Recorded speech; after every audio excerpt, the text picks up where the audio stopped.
What's the meaning of barrel?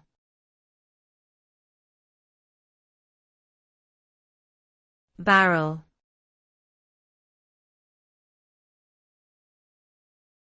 Barrel.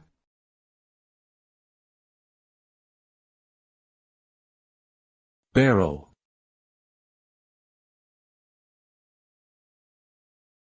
Barrel.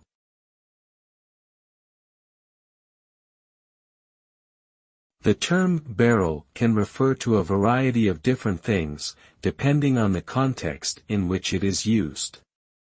At its most basic level, a barrel is a cylindrical container that is used to store and transport various substances, such as liquids or food items. In the context of firearms, a barrel refers to the long, metal tube that directs the path of a bullet when it is fired from a gun. The term barrel can also be used more broadly to refer to the quantity of a substance that can fit into a barrel, such as a barrel of oil or a barrel of whiskey. Overall, the meaning of barrel varies widely depending on the context in which it is used.